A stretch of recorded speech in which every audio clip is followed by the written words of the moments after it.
Welcome to It's All Fine and Dangy, where we talk about community, health, culture, and all of the big and little things that make life good. Here are your hosts, Dan and Angie.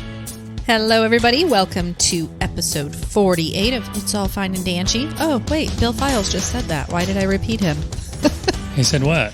Welcome to It's All Fine and Dangy. No, I think it's good to do that. I thought about doing that. I think we should have maybe even make the music run a little longer and just say, hey, welcome, and kind of talk about what the show is, because I've been listening to other podcasts. Brand recognition. I think it's good. I think it well. also introduces people that maybe don't listen to the show. Say, hey, what we're doing, this is what we are, this is how we do it.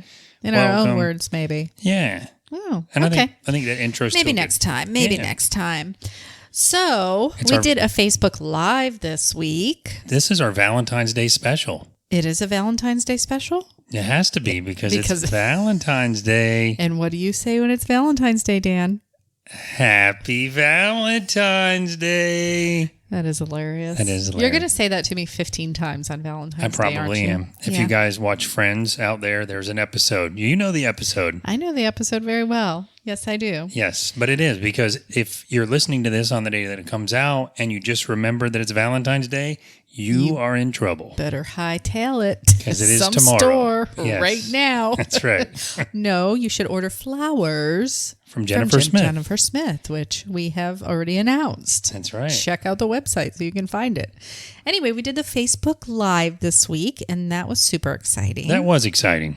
And we're getting back into it. It's been a while. People that joined us and were commenting, and I could barely see the screen, but I was able to interact. Yeah, we had comments the whole time. Of course, the technical thing is the thing that's bugging me. But, of course. And I've been researching this like crazy. Billy's going to help me when we go to by the time this airs, we will have already been on the Kitchen Killers live show. Yes. But he is also an IT guy, and I want to hook two microphones to an iPad, so I won't bore everyone with that. But I'm going to figure that out. All right. I know you will. Speaking of Valentine's Day, you gave me my Valentine's Day present. Well, yeah, I did. Yeah. That was a simple little thing. I know, but I loved it. So I'm a huge fan of the Hunger Games. I had to run for my life from police to get that for you. You did? Okay, not police. I'm an apartment complex security guard, but... You did have to do that. But yeah, you found the series of hardcover books for me. I did. I started reading it today already. I've read them like 4 times already. I love them, though. I saw that. You laid out by the lake, and I saw that in your picture. I like my outside time when I'm reading. Yeah. Mm-hmm. Well, the story behind that is I saw it on the Facebook Marketplace. Somebody was selling them like brand new. I'm not even sure they've been read once. And doesn't seem like they have. For a minimal amount of money. So I saw them pop up. I'm like, got to go get them that day. It was like a Friday. I'm like, where is he going? It's this fancy apartment complex over in Lake Mary. And, I followed the car in front of me in, like everybody does, through the gate.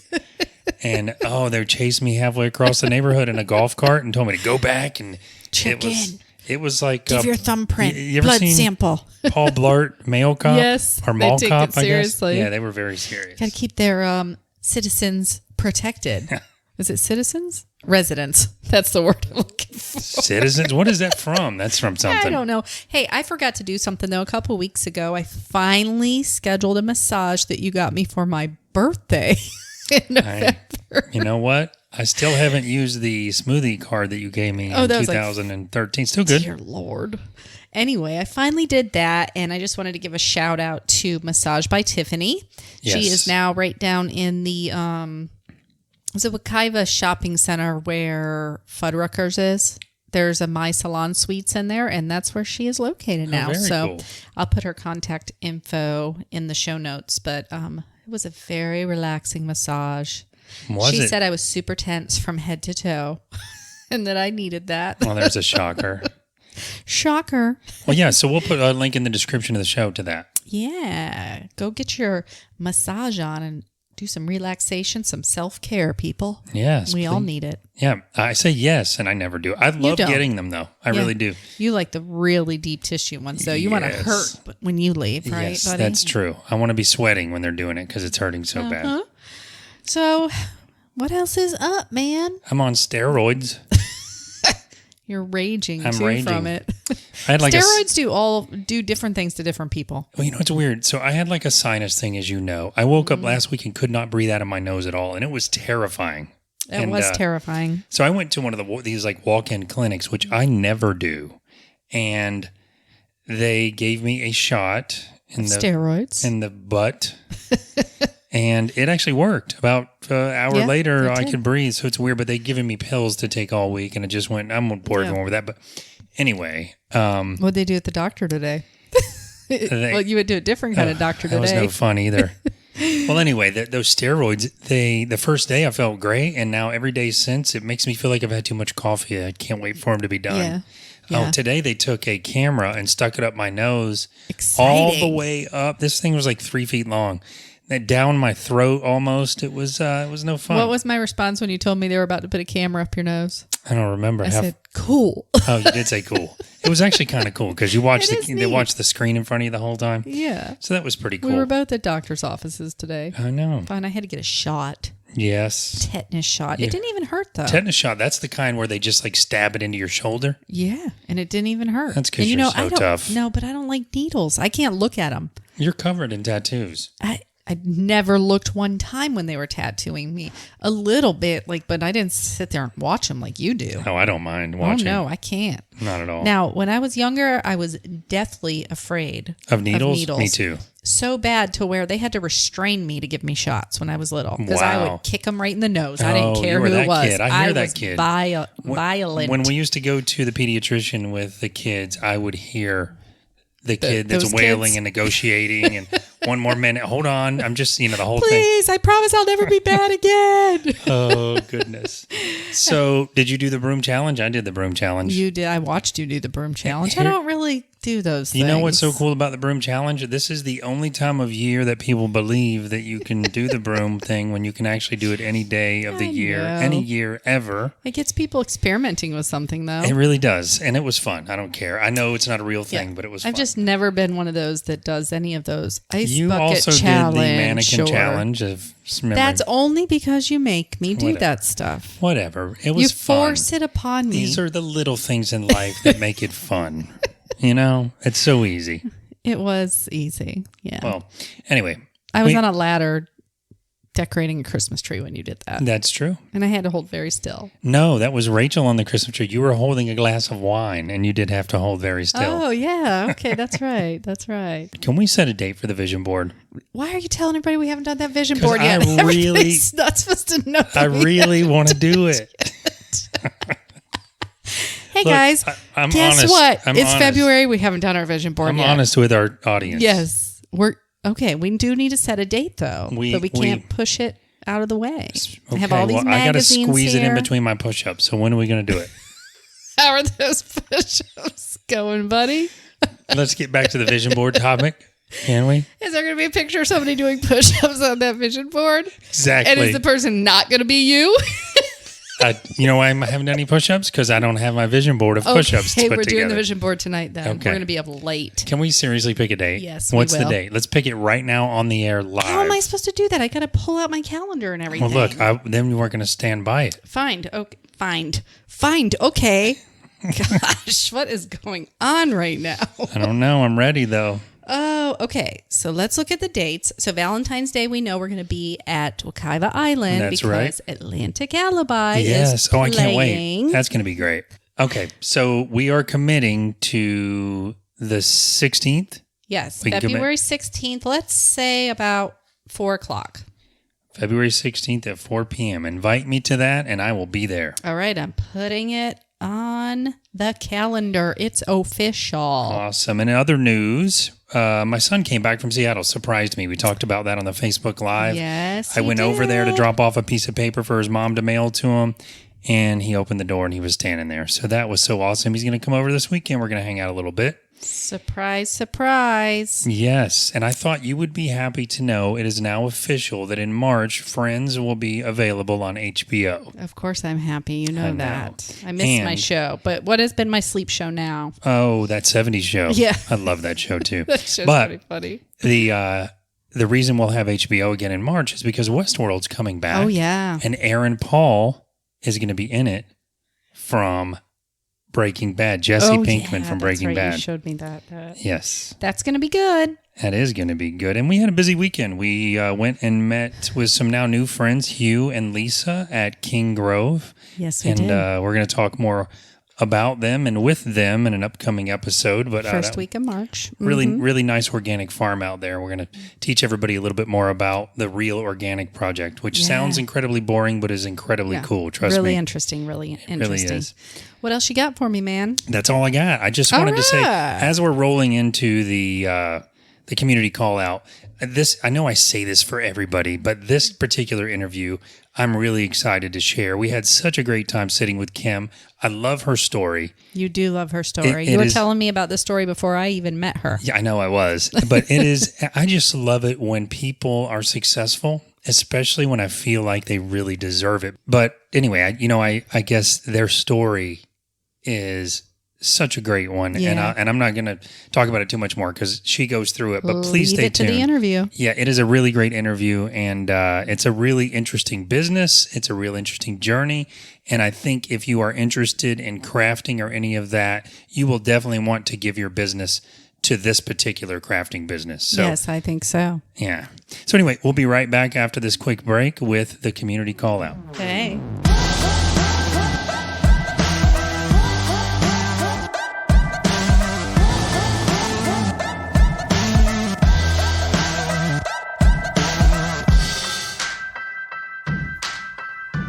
Hey guys, welcome back. And now it's time for our community call out. And today we are sitting with the owner and founder of the paper crafting company called My Favorite Things. Her name is Kim Sanden. And please join us in welcoming Kim to the show. Hi, Kim. Hi. Good morning.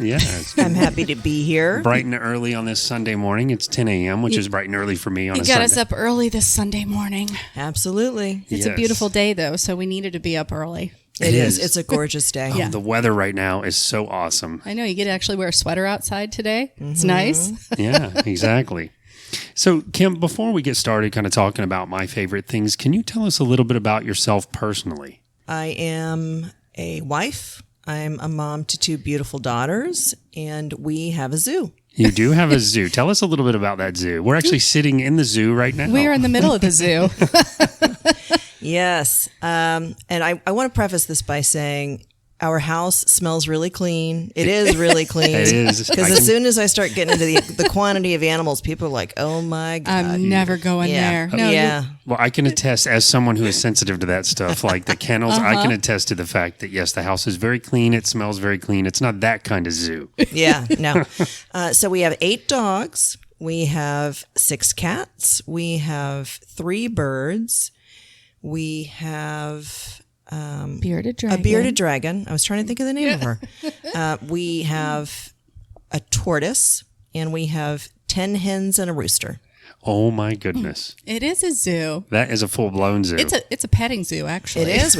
We should charge a fee. You can be hands-on with all these animals. But what I love is that a lot of your animals are rescues. Mm-hmm. So you are taking in animals that really need a home and needs, forever home. Yeah, that's super important to us. Yeah. And you have big dogs and you have little dogs. Yeah. We're talking the range. So for you guys listening, we're talking the range of like almost a teacup Yorkie-sized dog, all the way up to the big dogs the dogs that scare me a little bit. But yeah. Now you tend to have mostly black cats. Can you tell me the story behind that? Yes, all of our cats are rescues, and for whatever reason, with cats and dogs, black cats are the least likely to be adopted.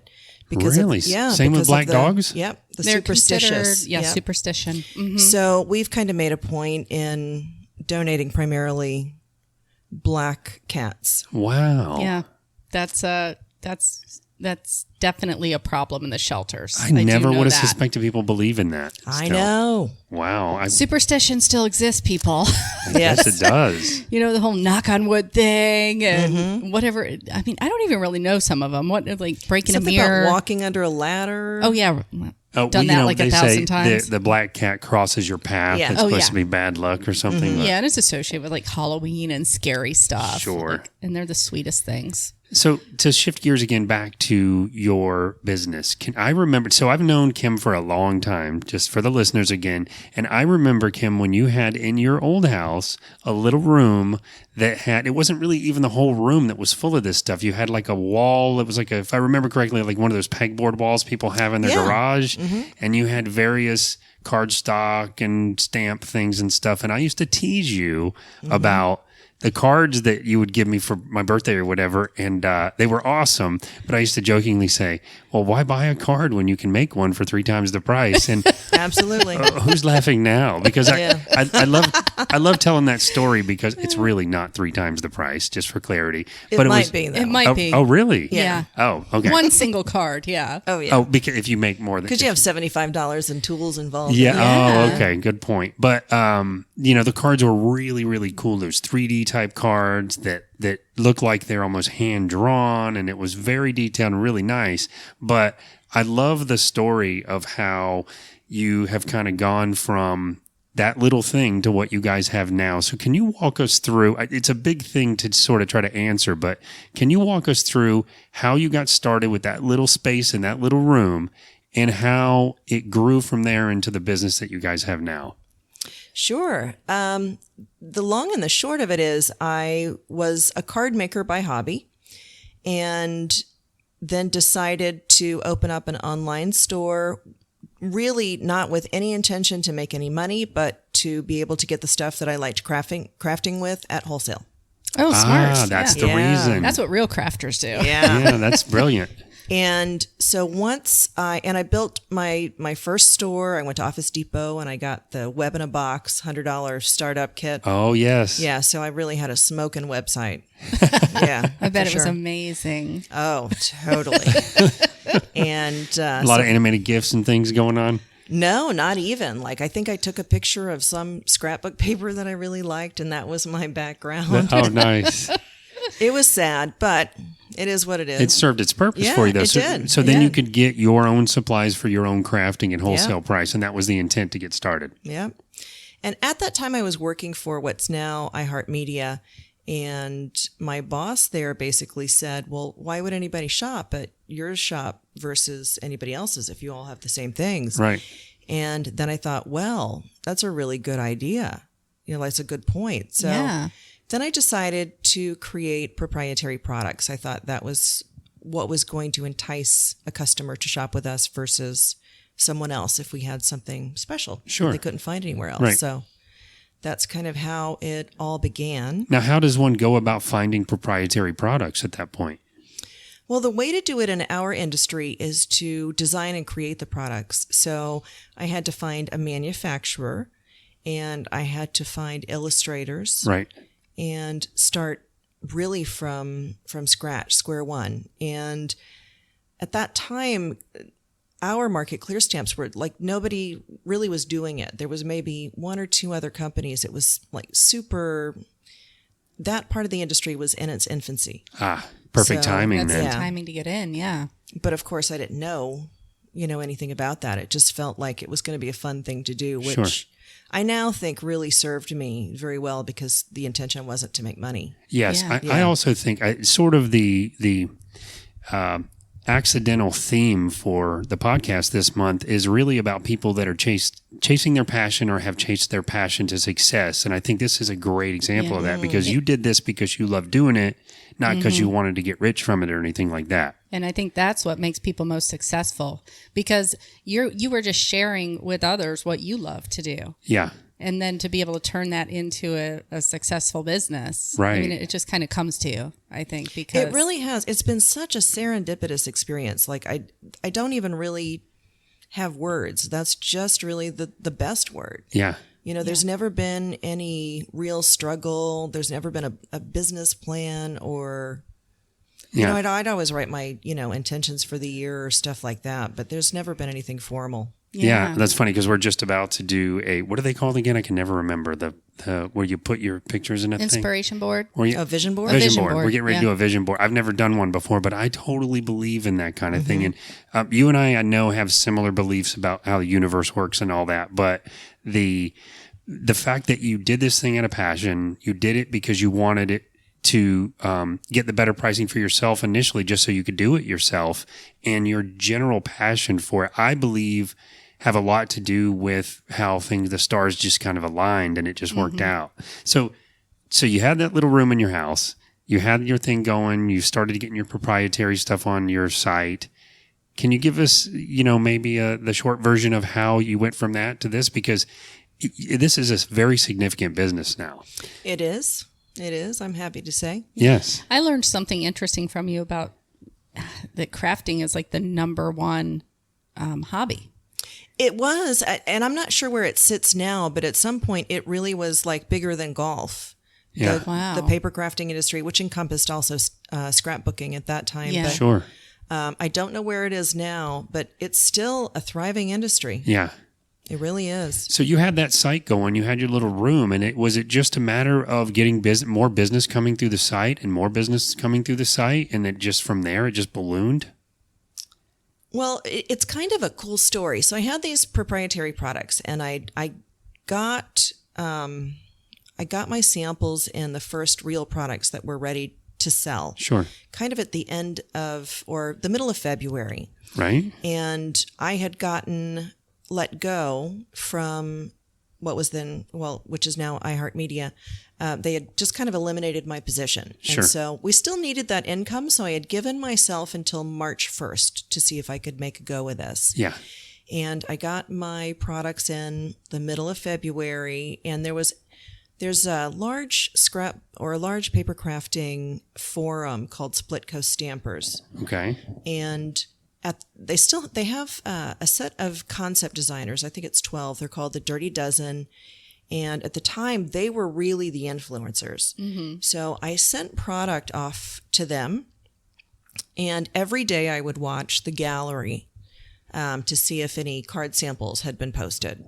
Well, on February 27th, that date. February 27th, because it's March 1st. March 1st. Oh, that was your deadline. deadline. Wow. I love these kinds of stories. Yeah. So February 27th, some cards started getting posted from the Dirty Dozen, and lo and behold, I started having sales.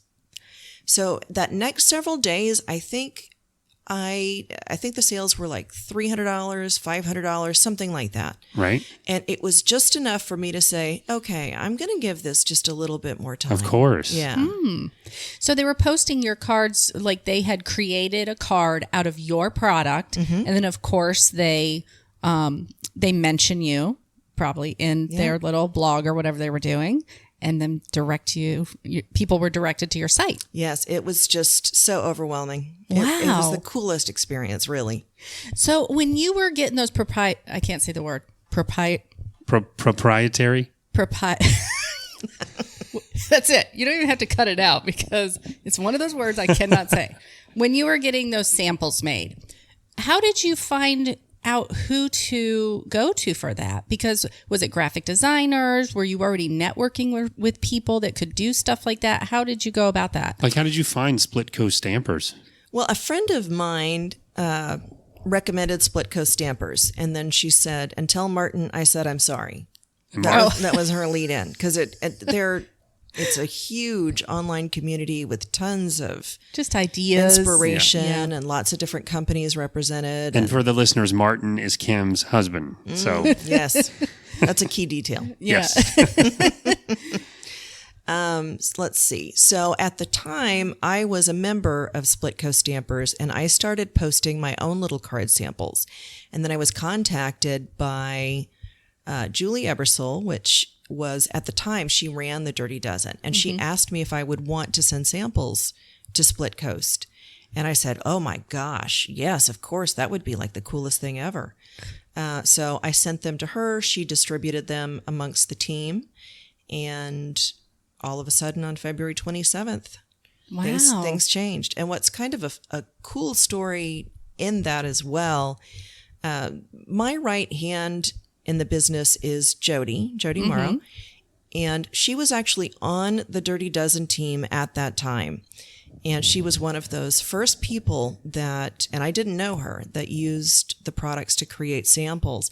She actually mailed them to me. And of course, I still have them. Was she living in Florida? No, she was living in, at that time, Texas.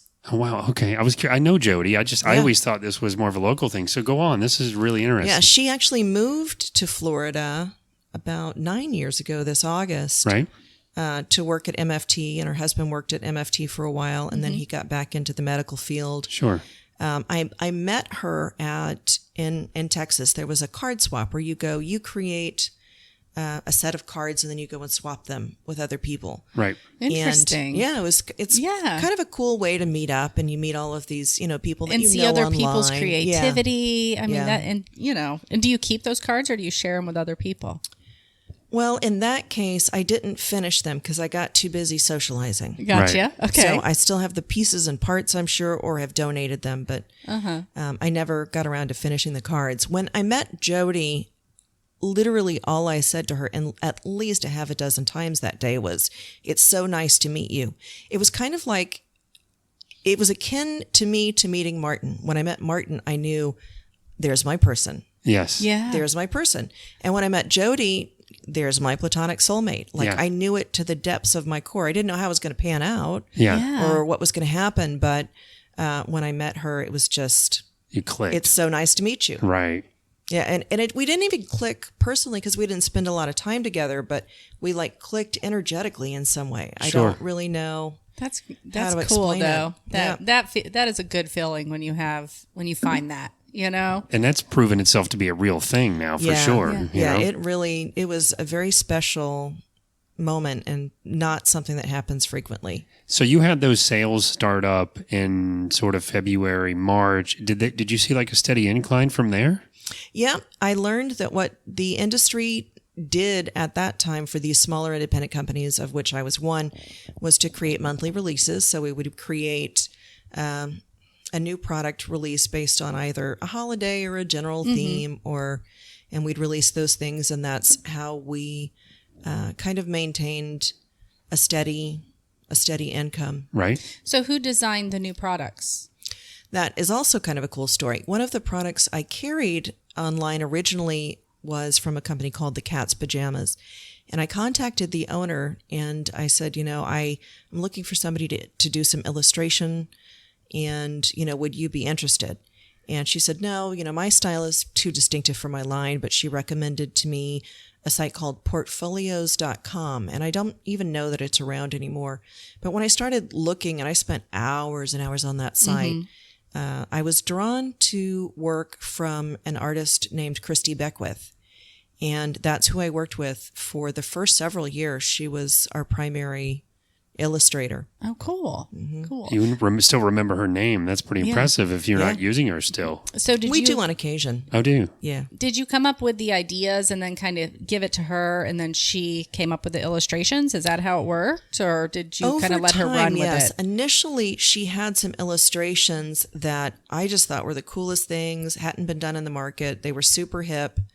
And so we kind of used those illustrations, and I came up with the sentiments and the fonts and stuff like that. We laid the sets out, and little did I know, because honestly, I didn't even give it any thought, which is kind of nuts, but the line came to be known as "Who's That Girl?" because they showed women's bodies, but they never showed their heads. So either the girls were often in a frame, one set had her carrying shopping totes. Yeah. One set had her walking dogs. One set had her in a bubble bath. Yeah. That was actually one of the first sets we released, Time for the Bubbly.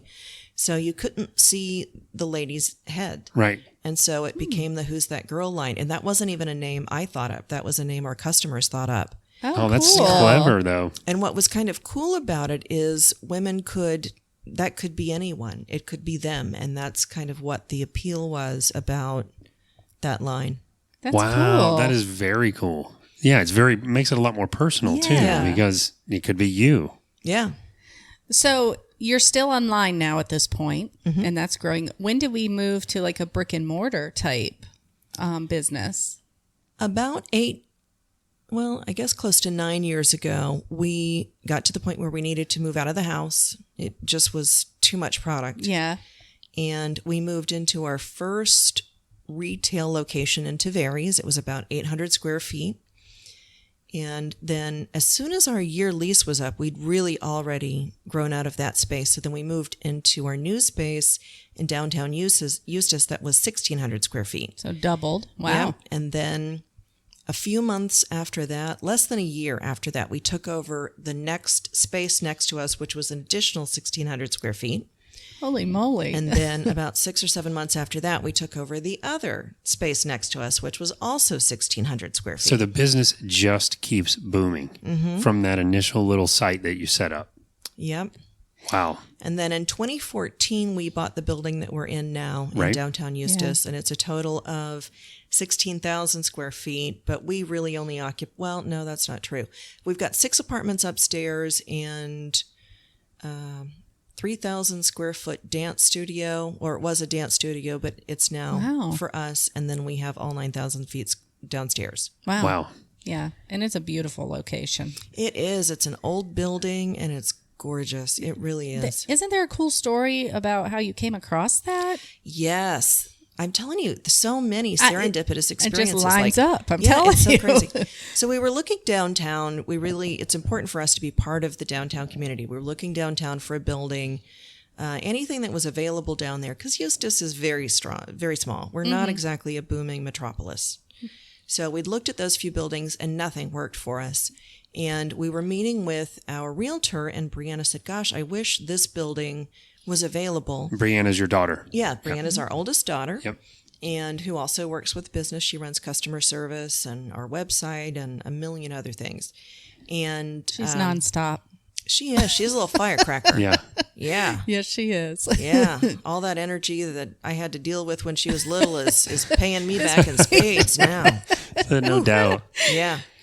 So our realtor asked, did we know who owned the building? And we knew his first name was Daniel, but we knew nothing else. So our realtor reached out to him. He found the name through property records, reached out to him and said, would you be interested in selling this business or this building? And Daniel said, to who?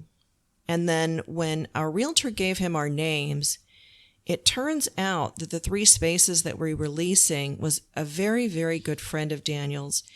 And she had been talking about all of the improvements that we made to the property and everything we did for the community and what great tenants we were. Oh, wow. So he was particular about who bought it, and then he just heard all that. because it wasn't for sale. And so he heard that and he goes, I'll sell it to them.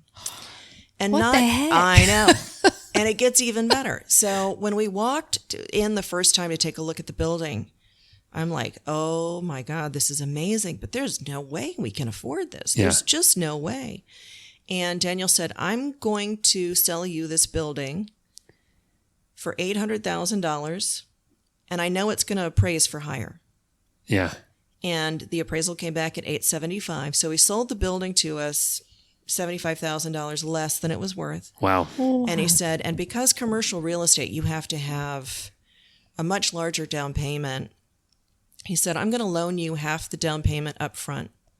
Oh my What is goodness. going on here? I know it. It's crazy. This is amazing. Yeah, it's just like one of those, like, people don't hear these stories enough in real life. So I always love telling it. Yeah. Because this was meant to be. Yeah. Like things were aligning. It's just, you can't deny that there was something else at work, whatever you may believe in. Right. Things were aligning to where your company is meant to succeed. Yeah.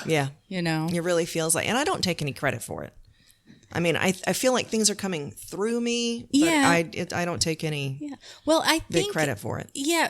Not taking the credit is, a good thing too. Sure. I mean, you work hard at it, but it's the passion. I think we keep going back to that. When you have a really true passion for something, and your intention is pure, and right? Your intention is pure. It's gonna go where it needs to go. Magic can happen for sure. That's right.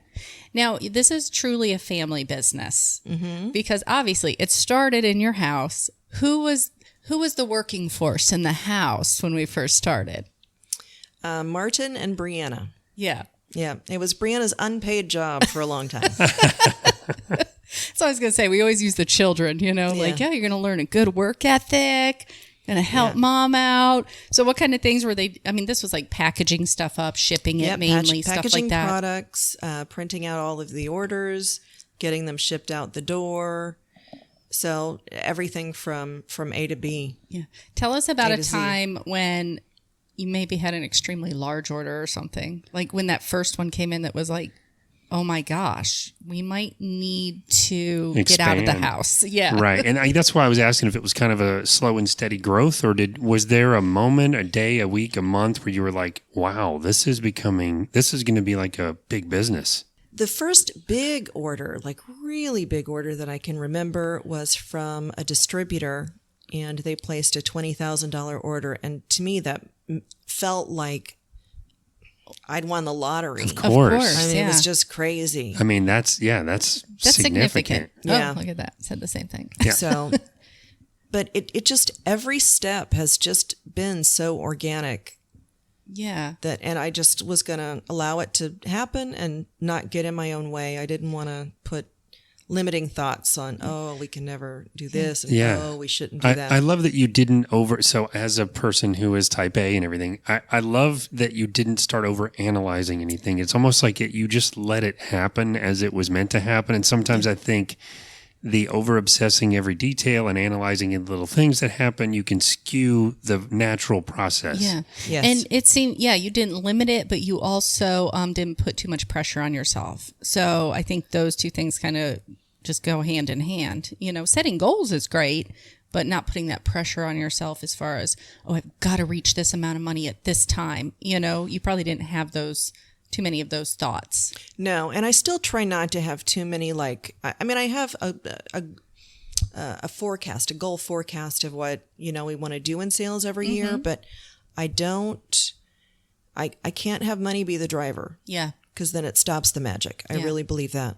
And I think your customer base knows that money is not the driver. I mean, that really putting a quality product out, things that are fun, interesting, that are kind of, go along with whatever's popular or kind of trending at the time, because you always want to, coffee is like the thing. You want to have those little, stamps that they can do that have a lot of coffee little sayings and stuff. And you guys come up with some of the cutest little sayings, and you guys come up with these. Yeah, Jody and I come up with them. Yeah. So Jody and Kim are the ones that come up with the idea for all the stamps, and you have a huge group of illustrators, correct? Yes. And graphic designers and stuff. Yep. We've got one primary or principal graphic designer, but we have a team of illustrators now, and that kind of speak to many different styles. And so, and some of them, and they all have like their own little styles. Yes.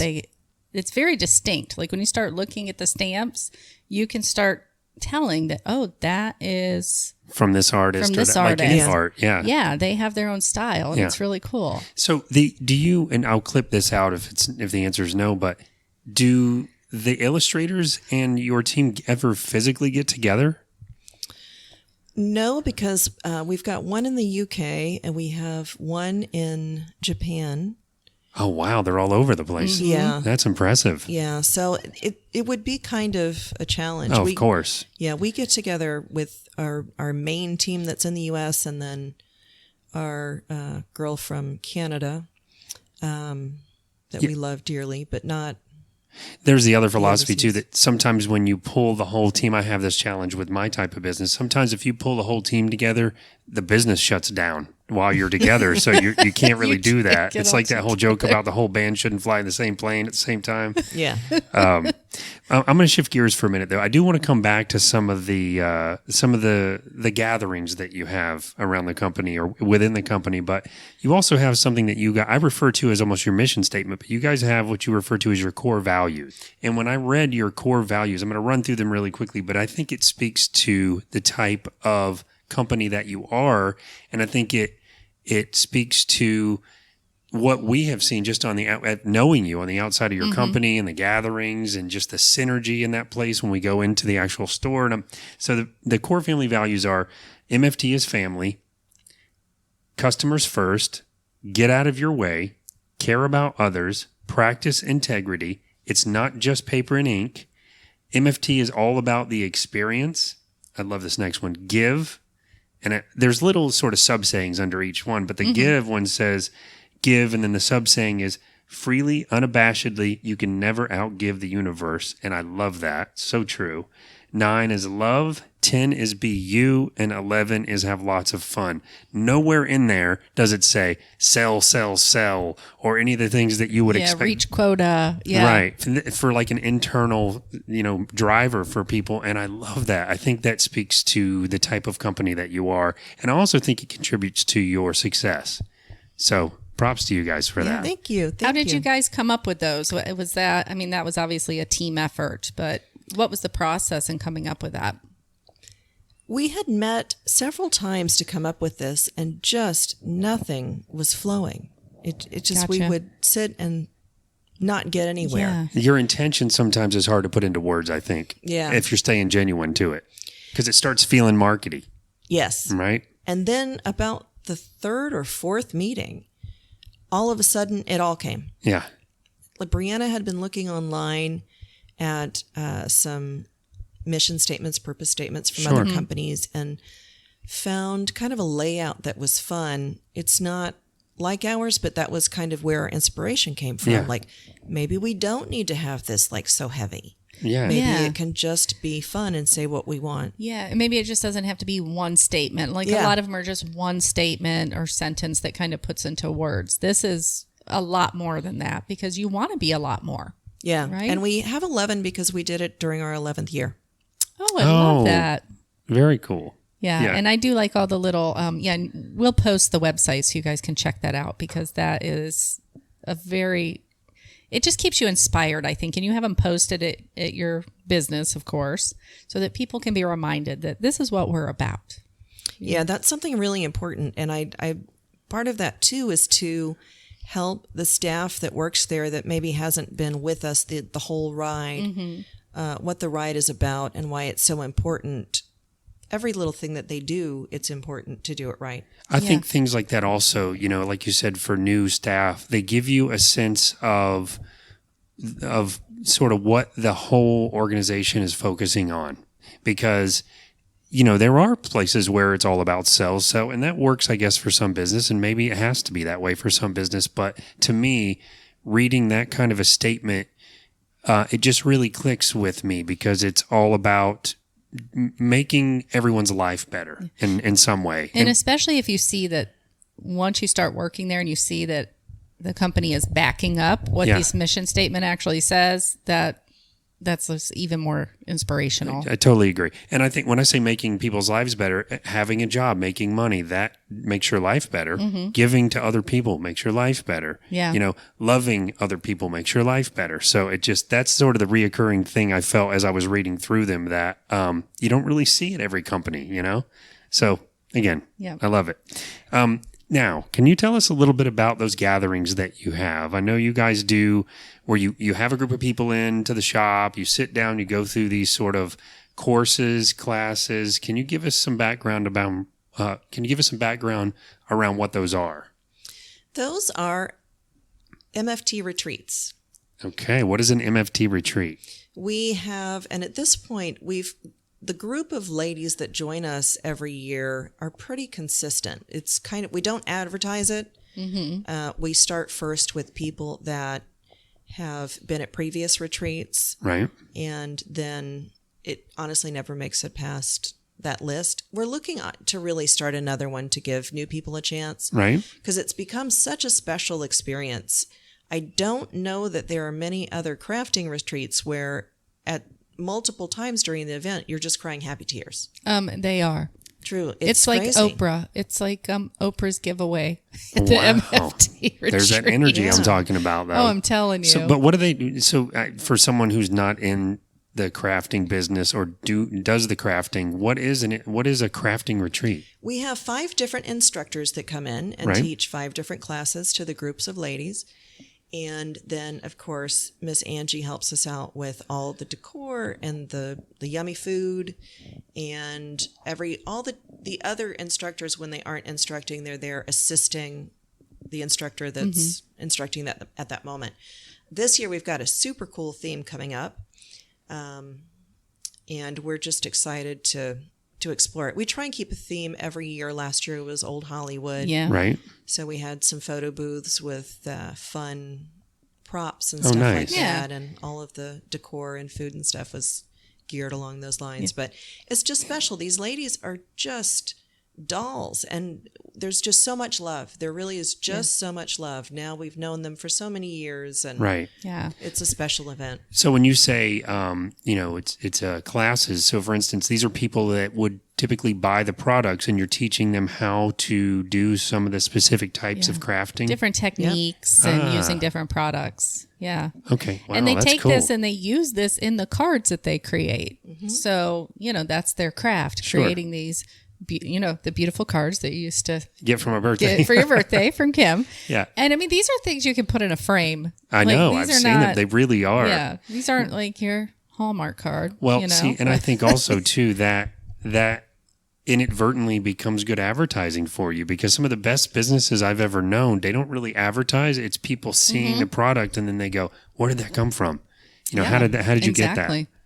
The name My Favorite Things. Did it start as My Favorite Things? It did. It did. Okay. When I first opened up the online store where I was trying to carry only the products, I was trying to carry only products I loved. Okay. Yeah. The things I really enjoyed working with. Was that the first name you came up with? Mm-hmm. That's awesome. Great. That is great. Because a lot of companies do change names, after they kind of grow or whatever. I don't know why. I really didn't think about it being a catchy name at the time. The intention was just to carry the things I really loved crafting with. Oh, that's great. That's great. And that's one of the things you do too when you have the retreat. You share some of your favorite things with your ladies. Mm-hmm. So I told you it's like Oprah. We always have the biggest goodie bags filled with all kinds of stuff. Favorite things beyond just crafting. Oh, yeah. Oh, yeah. How cool is that? Yeah, these ladies are spoiled. They are spoiled, and it is like people are crying, and I called him. I'm like, you can't even believe this. I'm like on the Oprah show right now. Oh, how cool is that? They come out the back doors, and everybody's coming carrying stuff. All the staff is carrying stuff. I mean, it's amazing. Do you have video clips of these things or no? Oh, you have to do that. I think some on Facebook. Yeah. I know Brianna's taken some videos. That would be cool to have it like cut together, just little quick clips, so you're not sort of ruining the experience for someone. Yeah, give them a little sneak peek. Yeah, a little sneak peek. So you also have idea. That'd be cool, I think. Yeah. You also have giveaways and challenges and things like that. Mm-hmm. Can you tell us a little bit about that as well? Because again, not a crafter, but I went to your site and I saw every month there's a thing happening, or more than one thing on some months. What are those? Every time we do a release and any kind of card challenge that we have, we offer some kind of prize. It takes time to create cards. Yeah, of it's course. At least an hour or two, and sometimes a whole lot longer if you're doing as someone who coloring or like in-depth coloring. Oh, of course. I was going to say, as someone who is meticulous about trying to make things just so, whatever I do, I could see hours being. I mean, if you really want to get in, you can see that level of care and detail in some of these cards. It's like a little work of art. It is, and it's very therapeutic. And I think I chose this hobby because I enjoy sit down and being creative for a couple hours and then having a finished product. Yeah, not coming back to it week after week. Oh, I can so appreciate that. I made one scrapbook once of Emma's first year, and it was like the death of me. Yes. Oh yeah, they take forever. It's when it becomes such a looming project, the fun starts dying, doesn't it? It does. Yeah. It does, and it stopped being. It just stopped being enjoyable. So I like this because I have a very short attention span. Yes. I get it. I can relate totally. And you want to You want to see that it's finished. Yeah, that's right. It's got to be done. It's and then maybe I even get juiced up to make another one. But at least I've got that one done. Yeah. The whole goal is complete in one sitting. So what are so give us some examples of sort of what these giveaways are and how they work. Each month as we have a release, the point really is just to make everybody aware of it, and also to kind of get hyped up as they're kind of seeing the designer samples and all that stuff. So for every comment that people leave on our blog, they're entered as a chance to win. And we try and keep the prizes worth commenting for, because even though it's just a comment, it's still people's time. We still want to be respectful of that. And so that's kind of important.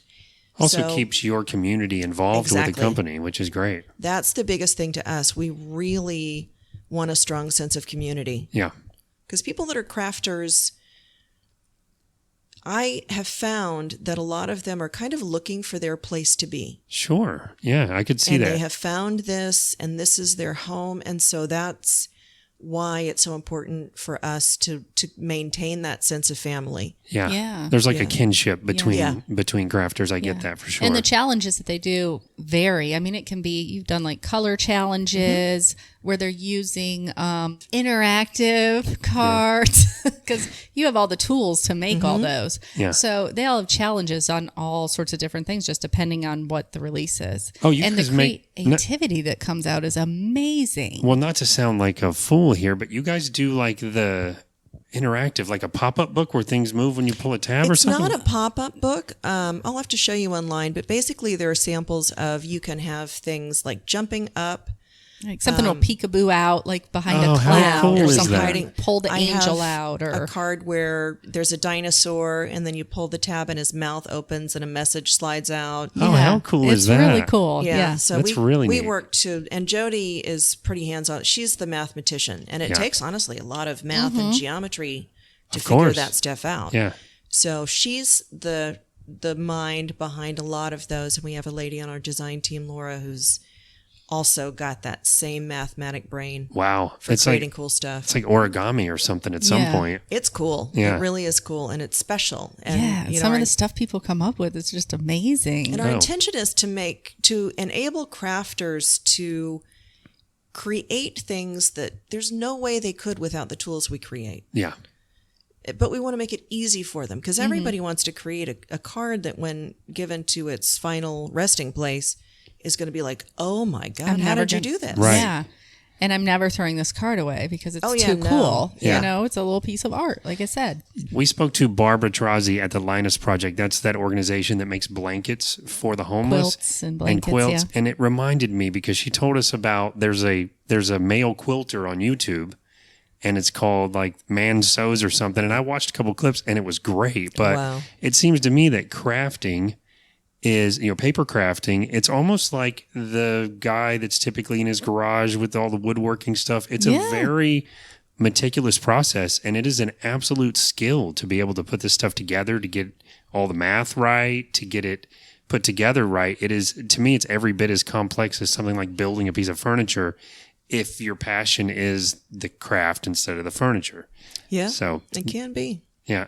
I mean that in a good way too, though. Yeah. It's like we have some male crafters too. do We're you? starting to get some more testosterone in the industry. I love that. I've seen a few guys at the retreats.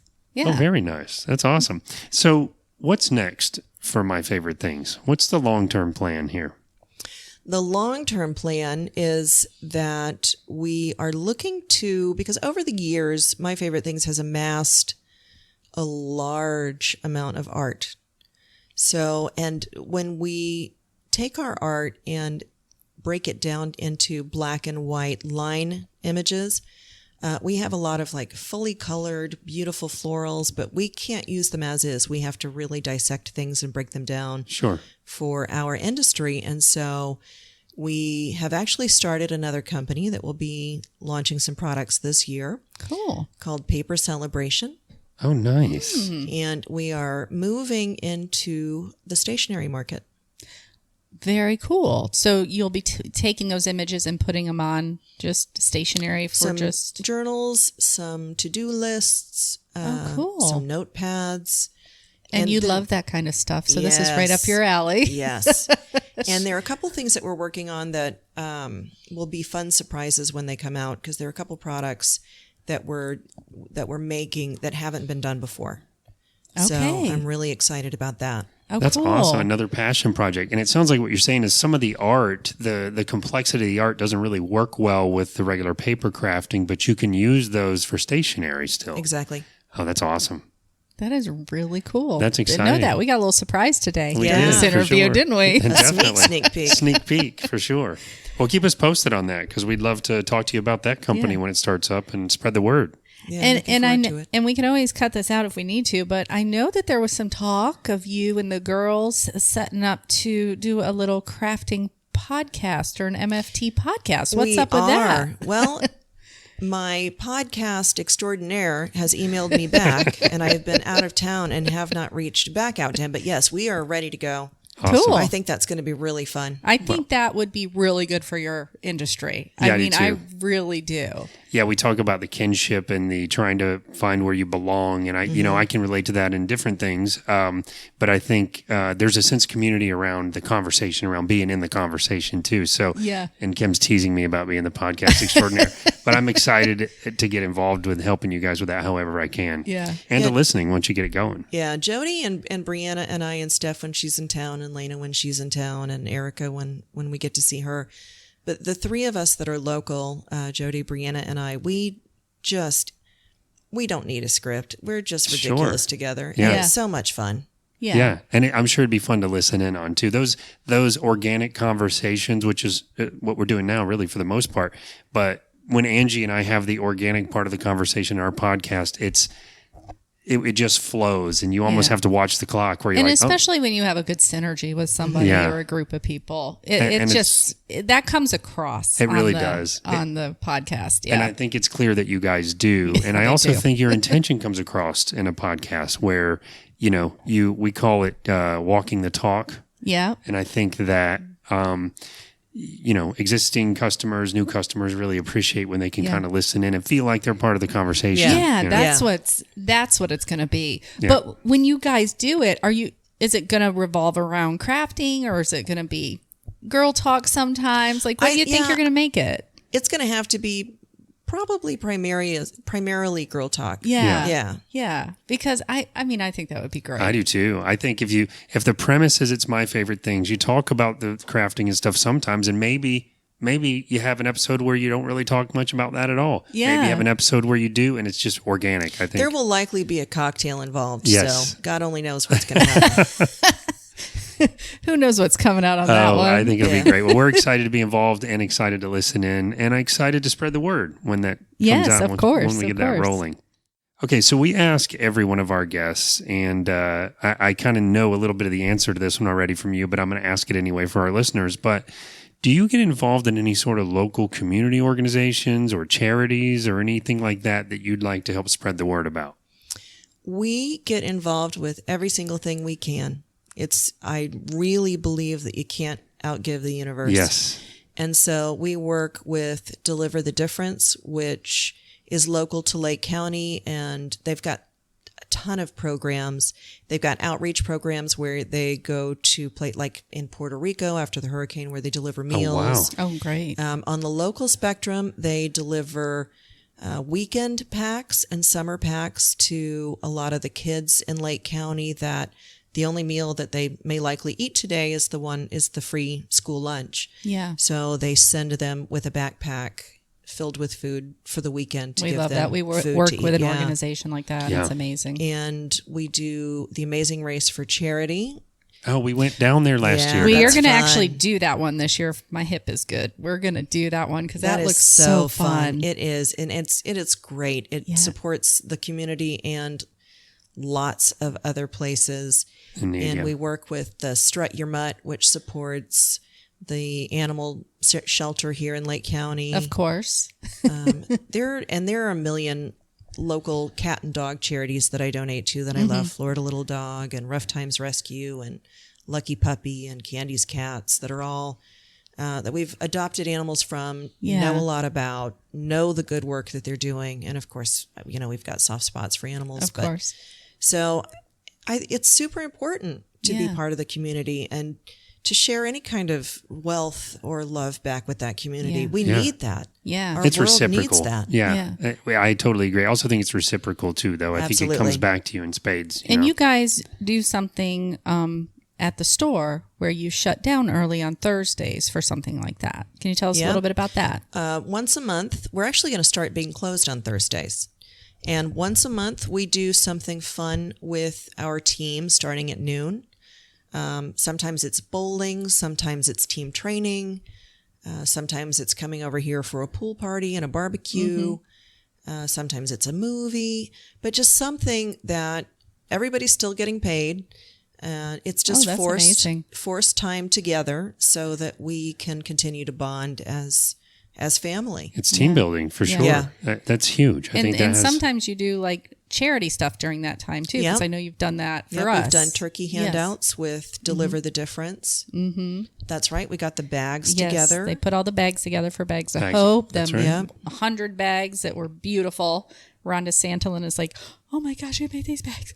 These are amazing. I mean, she was like so thankful. Yes. And everybody was, I mean, that was really great. Yeah. That was really great. There's always a way to help out, even if it's not on a large scale. Yeah. Even if it's, given an hour of your time, there is a way you can help out regardless of your circumstances. And we're learning that through the podcast, just in our local community. There's no lack of other people that are giving so much of their time that need help any way that they can get. Yep. I mean, it's amazing. And I definitely feel like right now it's so critical that we see that people are innately good. Yeah. Yeah, I totally agree now more than ever. Yeah. And I think you having your staff, I think the team building thing is great because it does build that family environment. And I know from my own experience that teams work together better when there's a level of sort of personal appreciation and care for each other. Yeah, because you get to know them personally and know what maybe circumstances they're facing in their life right now instead of just business. Work. Yeah. And the other thing too is when you guys do those charities together, you're not that the people aren't already like this, but you're also teaching your employees that this is what we do. This is what you should be doing even when you're not with us and you're in your own personal time. It's sort of that walking the talk thing. Yeah. And this might be something you're introducing somebody to, and then they see that feeling they get when you are giving back. And I don't think anybody turns a blind eye to that once they experience it. Yeah. It not feels many too people. good. It just does. It really Selfishly, does. it feels too good. Isn't that funny? I talk about how giving is the thing that you do that is selfless that starts feeling like you're self-serving because I hate to admit, but I spent a large portion of my life living your life in sort of servitude, as they say, or giving sounds terrible. It sounds like a lot of work and I got a lot of stuff to do for myself. But when you do it, then you get it. And you're like, oh, this is sort of self-serving because it's good. It's what we're meant to do. It absolutely is. Yeah. It brings such an immense amount of joy. Yeah. And you can tell it's just what we are biologically wired to do. Yes. No matter what mass consumerism will tell you. That's right. Yes. That is right. And I'm super thrilled that both of our daughters and now our son-in-law have been motivated by that example. And they are all three that's very important to them. Giving back. Oh, I love it. That's awesome. Emma's naturally, I think she might have been born like that, but probably taught to. But I think she's a giver. Rachel's like that too, like always making cards for people and just doing these special little things that you're like, how did you even think to do that? You're 16. You know what I mean? Spending all this time at the store when somebody doesn't feel good. Like my hip was hurting. You know what I mean? And I wasn't like sick or anything. And she's like, let's get Angie some flowers and a get well card. All the powerful, loving, giving women and men that we can get. Yeah, we really do. And that's a treasure. I totally agree. And that's a perfect way to end it. And thank you so much for sitting down and talking to us. I think your story is super interesting. And I have told it myself to many people in my life, but I just love the success that you've gotten. I've known you for a long time, since way before the success. And it's a great story of, I think, intention and what it can do for you. And I just love to hear the success of your company and you guys. Thank you. You're making me teary-eyed. I know. I made myself teary-eyed saying it, but I meant it. Before I met you, he's like, oh my gosh, she has this wonderful story. And, so it's definitely stuck with him. That is for sure. Yes, because I knew you for a long time before all that. And I think it was due for you to get what was coming to you in a good way. So thank you for sitting with us. Thank you. Yes. And much success on the new business. Yeah, I can't wait to hear more about it. Go wonderful. We're ready for it. Yeah, no doubt. All right, guys. Well, that wraps up a community call out. Hang tight, and we'll be right back with the information station. Are you ready to elevate your health and wellness? Burn Boot Camp Apopka is here to help you take it to the next level. Burn Boot Camp is so much more than just another gym. They are a community of strong, empowered individuals who are all about encouraging one another to be their best, 45 minutes at a time. Burn Boot Camp offers personal training in a group setting, personalized nutrition and education, unlimited 45-minute camps per week, and even complimentary child watch. Start elevating your health today by signing up for your free 14-day test drive at burnbootcamp.com/apopka-FL or stop in and check it out. You can find them at 528 South Hunt Club Boulevard right here in Apopka. And if you stop in, make sure to tell them that you heard about Burn from It's All Fine and Dangy. You can also hear more about Burn Boot Camp by listening to episode 42. Hey everyone, and welcome back. Now it's time for the information station, but we hope you did enjoy that interview with Kim Vander Sanden. Such a cool last name, by the way. Isn't that a cool last name? Yeah. I can never spell it right. Anyway, we really enjoyed the interview with her. And as you can probably guess, I looked up some information on the benefits of crafting. Now, this is going to sound weird coming from me. Maybe not. No, I could see you being a crafter. Like when you retire, I could see you writing and maybe doing some crafty stuff. It's creative. I do like being creative. And I got to admit, I've never really been much of a sports guy. I think it's great and it has its place, but I have always been into more of an artsy kind of thing, or computers or something, a little more nerdy, I guess. I did like pottery and stuff in high school, and I was always really good at that. What? Yeah, I know. But I just this to me reminds me a little bit of the conversation we had with Barbara Trozzi with the Project Linus Foundation for the blankets, because as you can imagine, it's kind of the similar benefits. When you're doing crafting, it reduces stress, very similar to the way creating the blankets and doing the knitting and those kind of things reduce stress. Now, this is a Berkeley study that I'm reading, or that I've pulled this information from. But it's interesting that they actually do studies on stuff like that. I think so too. But it's something about that rhythmic, repetitive movement that your brain goes into this pattern. It's the same thing we talked about with the blankets. Honestly, I can see this sometime in my day-to-day work. When you're doing something that is almost autonomous because you've done it so many times, it gives your brain a feeling of peace, but still a feeling of accomplishment at the same time. Yeah. It almost gives your mind, puts your mind in a relaxed mode. That's how exactly. I like a repetitive type thing gives it almost a rest from everything. It does. And what's weird? I think the last time we talked about this, about crafting, there was a study about that. Yeah, there was. Yeah. There exactly was. And that's what I was going to say. What's weird about it? So you would think, like, when you sit down and watch TV, that you're really putting your brain in a totally reduced stress, relaxed mode. But it's a whole different mode that it goes into when you're actually doing something, but it's not something that is stressful to you. So it's hard to explain, but it's not like a brain dead thing. It's a highly functioning but low stress mode that your brain goes in. That's cool. It also helps to head off cognitive decline, the same thing we learned about knitting. So I think it's pretty easy to see where this is going. That keeping your brain positive, keeping your brain and your fingers and your hands sort of engaged together in a repetitive motion that requires some level of concentration keeps your brain from going into decline. It's like you're exercising a muscle. So it reminds me of like when babies are little and you're teaching them, you're pointing to stuff. You're making them touch this block that says A, and then you're saying A. So it's a hand-eye coordination thing. Yeah. And it, exercising the brain, just like you said. Yeah. But there is something about that touching it at the same time and, rearranging things, just like we teach little kids. It exercises our brain when we're older. Yeah. So it's amazing to me. And the last thing I read was that it helps people to cope with chronic pain. And it doesn't get rid of your pain, but it distracts your brain from focusing on the pain. So anytime you can have a hobby like that is keeping you distracted, and like people that belong to like crafting groups reported, they felt less isolated. They felt like a sense of belonging with others. There's the whole social aspect of it. But they also reported that it distracted them. Those that have chronic pain, it distracted them.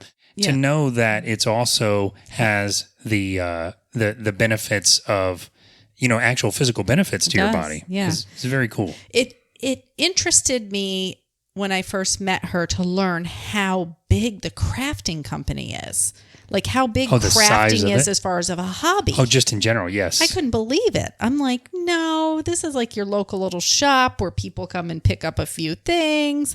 No, this is global. I mean, I think Kim had told me, and I think during the interview I might have brought this out, that at one time it was like the number one hobby.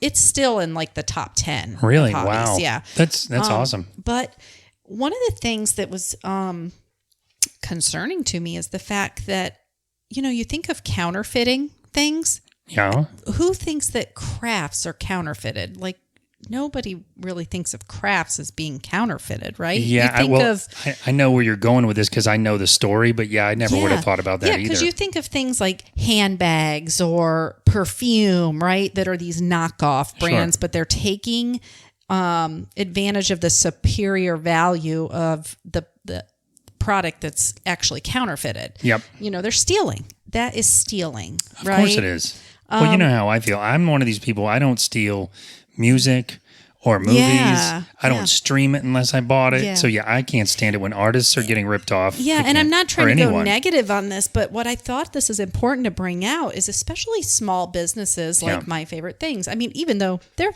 successful and, large on a global scale because they're selling all over the world, right, they're still a family-owned small business. Yes. They don't have multiple locations. They, are right here in Eustis, Florida, in a nice little building that they own. And, they have a small staff, very close-knit staff. Yeah. She pays fair wages. She takes care of her employees.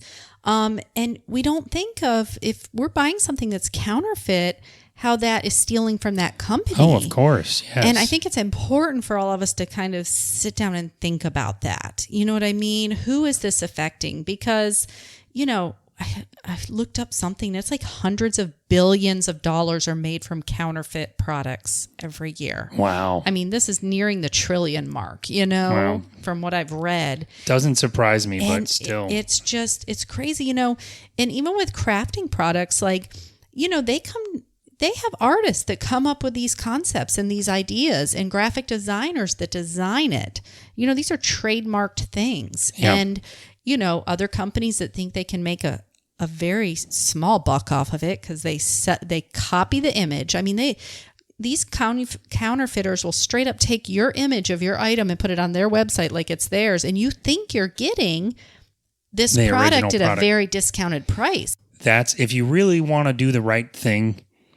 Yeah, especially when it comes to art or a very specific brand or something like that. Or small business, like you said. I think it's critical. Mm-hmm. I feel like you should always do it, but if no other time, do it when you're dealing with small businesses because they really need the money and they really need your help to help build their brand. If you believe in their product, then show them that by helping them grow. Yeah, and when you shop local places like that or smaller businesses, the customer service is usually way more exceptional than you're going to get anywhere else. That's right. You get treated a little extra special when you maybe receive your package in the mail. Yep. So there's these little perks to shopping with smaller businesses like that. Indeed, there is, yes. That you're not going to get for buying it for $2.83. Absolutely right. On some website that has every different variation of knockoff. That's true. So I just thought that was important to bring out and just get us all thinking, okay, where are my things that I'm purchasing coming from? Yeah.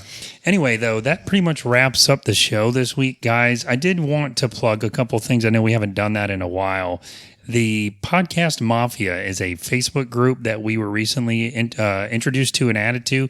If you are interested in podcasting or if you want to see what's going on in the world of podcasting, I highly encourage you to check out the Podcast Mafia group. I'll put a link in the show notes to that. Also, Kitchen Killers, our friends Billy Floyd and the Commodore, they are raising money for their very first album ever. Oh, so cool. It's very cool. I heard him say that. Yeah. So I'll drop a link in the show notes to where you can donate money if you'd like to help them. You could say you were part of history with the Kitchen Killers' first album. Yeah. So they are new friends of the show, and we're very excited to be on their show soon. And by the time you hear this, we will have already been on it. That's right. But as we talk about supporting local, let's help these guys get their first album made. That would be so awesome. Also, one more thing I wanted to say as we're wrapping up. We're talking about My Favorite Things a lot. That is our community call out. And I'm very excited to announce, I think I already announced this, they have their very own podcast coming. Oh, yes. So more details to come on that, but we are really excited to be part of it. And I'm helping them kind of get that up off the ground. Get that ball rolling. That's right. Rolling. I think that will be very successful. I do too. It's going to be very interesting. Yeah. There's also another group out there. It's called What's On Orlando in Central Florida. That's another group that recently, I think it was Jen Hogan who shared our Facebook Live on that page, but I've also now joined that page. And it's very interesting to see what's going on in the area. And as we went through all of the local events coming up throughout February and parts of March during our Facebook Live, this is a really good source for that type of information as well. So I'll put a link in the show notes for that. I also want to remind you that if you want to listen to the show regularly, you can go to findandangie.com. I've revamped the website a little bit, but we have a listen now page where you can listen to any episode of the podcast. And if you're familiar with podcasts, you can also hear us on all the major platforms. That is Apple Podcasts, Google Podcasts, iHeartRadio, Spotify, TuneIn, or even on YouTube with each one of our podcasts. And you know what I found with a lot of people, they don't realize that if you have an iPhone or a Google phone, it's built, or an Android. Is it called an Android phone? It's both. Phone? Well, it's two different things, but Google is an Android phone. They all have an app built right into the phone for your podcast. So it's not like you have to go search one. They do. You do have to download the app, I think. And I'm not even sure if iPhone comes with a podcast app in it anymore, but either way, you're right. It's like right there in the App Store. Really easy to do. Quick download. Everyone knows what Spotify is. Everyone knows what iHeartRadio is. And there are dozens of other podcast apps and feeds out there. You can find our podcast in any of those by just typing in Fine and Dangie, Danjee. You can even have your Google device or your Alexa. I'm going to leave the A out so ours don't wake up. You can ask those devices to play our podcast if you just want to listen to it through your smart devices. That's right. Lots of places to find us if you're interested. And if you are interested, we would like to ask, as we always do, if you could please rate, review, and subscribe. We really, really benefit a lot from the ratings or the reviews.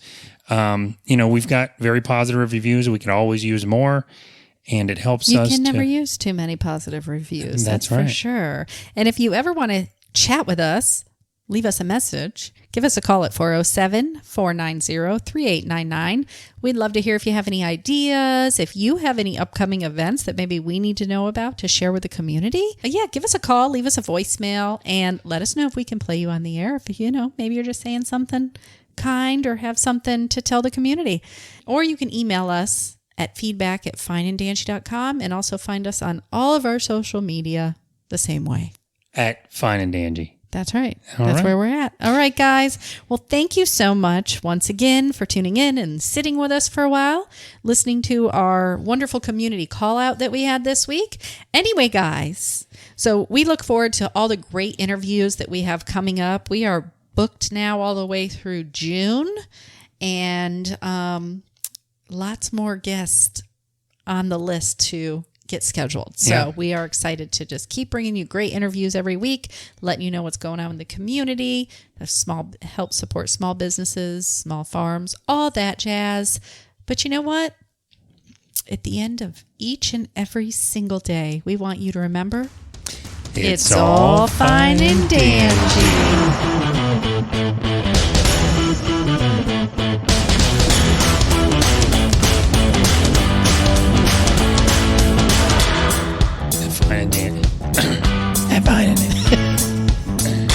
At Fine and Dangie, indeed. Not Fine and Dangie, indeed. I did the AEI thing. And we look forward to bringing you a lot.